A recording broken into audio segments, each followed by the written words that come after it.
शुरू रब्बे जलील की बाबरकत नाम से, जिसकी बादशाही कुल कायनात पर है। हम अपने यूट्यूब चैनल में आपको एक बार फिर से खुशामदीद कहते हैं। आज के वीडियो में हम अपने घर की सोलराइजेशन के बारे में ए टू ज़ी सब कुछ बताएंगे। सोलराइजेशन की ज़रूरत क्यों पड़ती है, इसकी वजह क्या है। जैसा कि हमें पता है, पाकिस्तान में बिजली बहुत महंगी हो गई है और आने वाले वक्त में मज़ीद महंगा होगा। बिल्स बहुत ज़्यादा आ रहे हैं। दूसरा, गर्मियाँ आने वाली हैं और इस बार लोड शेडिंग भी ज़्यादा होगा। इसलिए सोलराइजेशन एक बेहतरीन ऑप्शन है। इसलिए जितना जल्दी हम अपने घर की सोलराइजेशन करेंगे, उतना ही सुखी रहेंगे। तो चलिए स्टार्ट करते हैं। एक आम बंदा हमेशा कंफ्यूज होता है कि कैसे हम अपने घर की सोलराइजेशन करें, कहाँ से स्टार्ट ले लें, क्या क्या स्टेप्स करें। तो ये वीडियो भी उसी इंसान के लिए है। हमने स्टेप बाय स्टेप हर एक चीज़ को कवर करने की कोशिश की है। बेसिकली ये सोलराइजेशन का जो प्रोसेस है, ये 5 स्टेप्स पर मुश्तमिल है। इसमें सबसे पहले आता है एस्टिमेशन। आप अपने घर का एक छोटा सा एस्टिमेट बनाएं। एस्टिमेट लगाने के लिए सबसे पहले आपको अपने घर की लोड कैलकुलेट करनी पड़ेगी कि आपका लोड कितना है।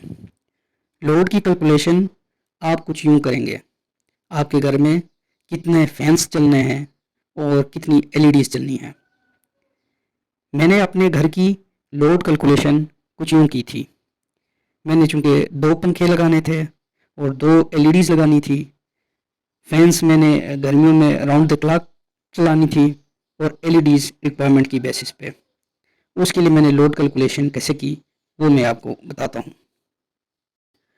फैंस पंखों के बारे में थोड़ा सा बताता जाऊँ।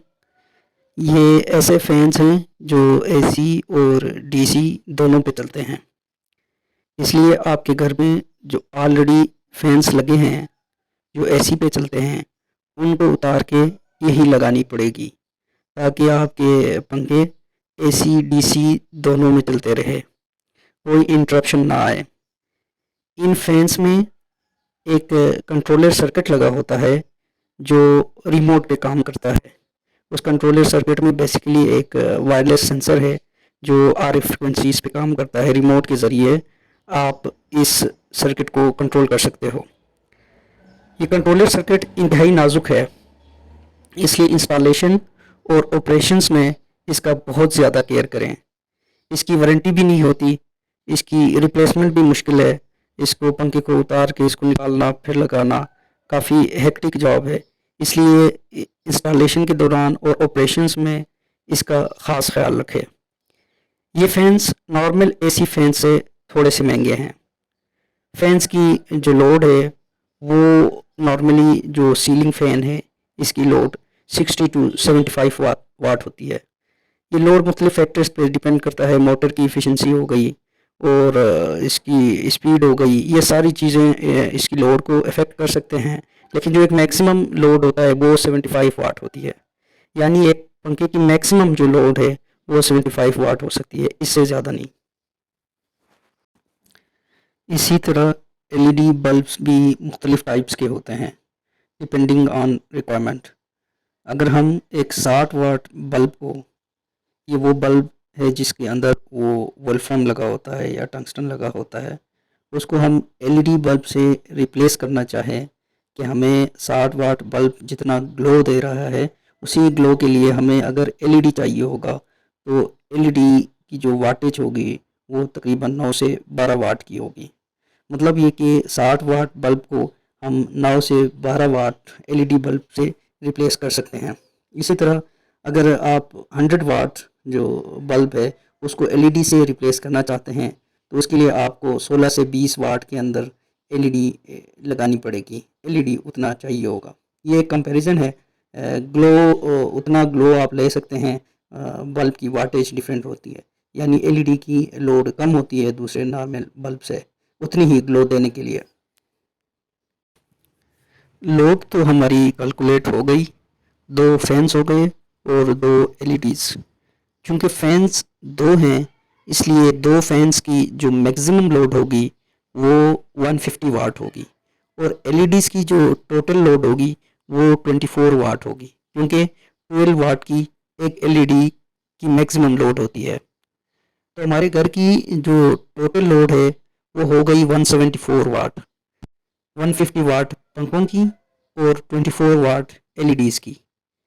ये लोड उस वक्त होगा जब हमारे दोनों पंखे चल रहे हो फुल स्पीड में और दोनों एलईडीज़ ऑन हो। क्योंकि रात को हमारे एलईडीज़ ऑफ होते हैं, इसलिए हमारा लोड सिर्फ पंखों का रहेगा और मैक्सिमम लोड होगा रात को 150 वाट होगा, जब पंखे हमारे मैक्सिमम स्पीड में फुल स्पीड में चल रहे हों। लोड तो हमारी कैलकुलेट हो गई। अब इस लोड को मैनेज करने के लिए हमें कितने पैनल्स की ज़रूरत पड़ेगी, सोलर पैनल्स कितना होना चाहिए, क्या होनी चाहिए, उसको अब हम कैलकुलेट करेंगे। पैनल्स की जो कैपेसिटी है वो भी हम वाट में ही मेजर करते हैं। इस लोड को मैनेज करने के लिए हमें तकरीबन 300 वाट का पैनल चाहिए होगा। इधर सवाल पैदा होता है 300 वाट पैनल क्यों लगाएं हम, जबकि हमारा लोड 150 वाट है, तो हम 300 वाट की सोलर पैनल क्यों लगाएं। 300 वाट पैनल्स लगाने का जो रीज़न है वो ये है कि सोलर पैनल्स की जो आउटपुट है वो भी मुख्तलिफ फैक्टर्स पे डिपेंड करता है, और अनफॉर्चुनेटली ये जो फैक्टर्स जिन पे इसके आउटपुट डिपेंड करता है ये कंट्रोलेबल नहीं है।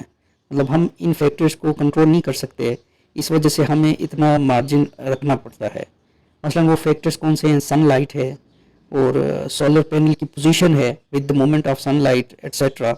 मतलब सोलर पैनल क्योंकि धूप तो दिन को धूप की पोजीशन चेंज होती है और हमारे सोलर पैनल उस धूप को ट्रैक नहीं कर सकते, मतलब उन वो तो फिक्स पोजीशन पे हैं।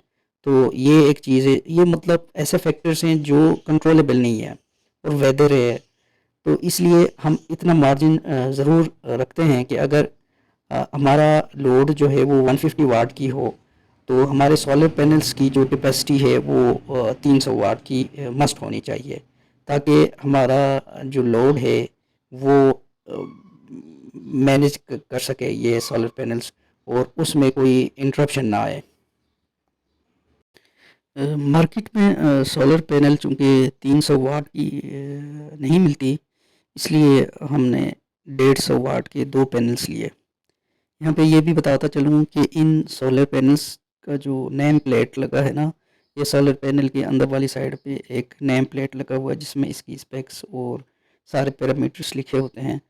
उसमें इसका आउटपुट 200 वाट लिखा है।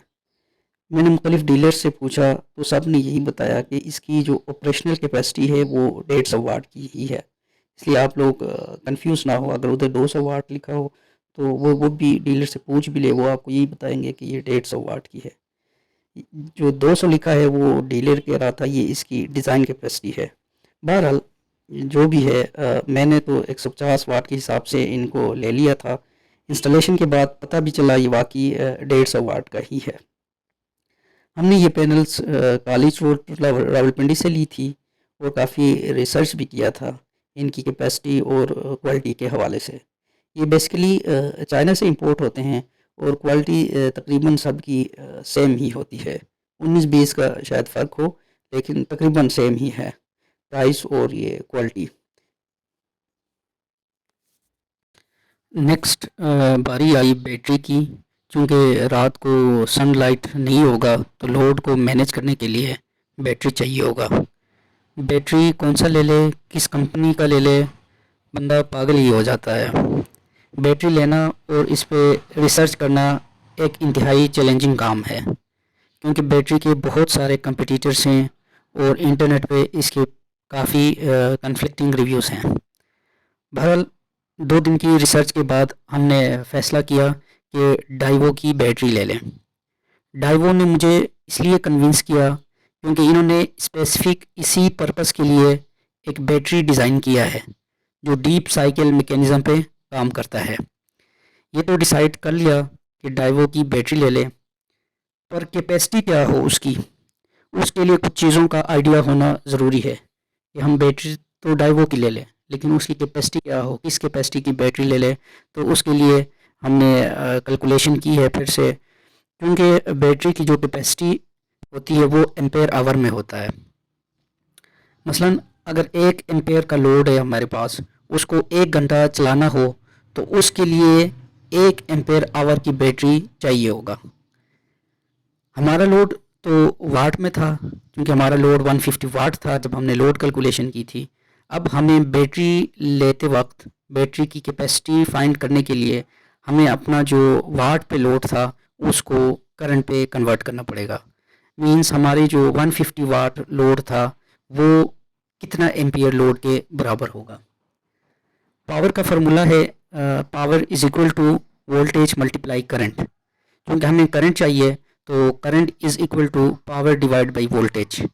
बैटरी का वोल्टेज 12 वोल्ट है एंड हेंस अगर हम 150 जो हमारा लोड था 150 वाट वो 12 पे डिवाइड करेंगे तो हमारा लोड होगा 12.5 एम्पियर।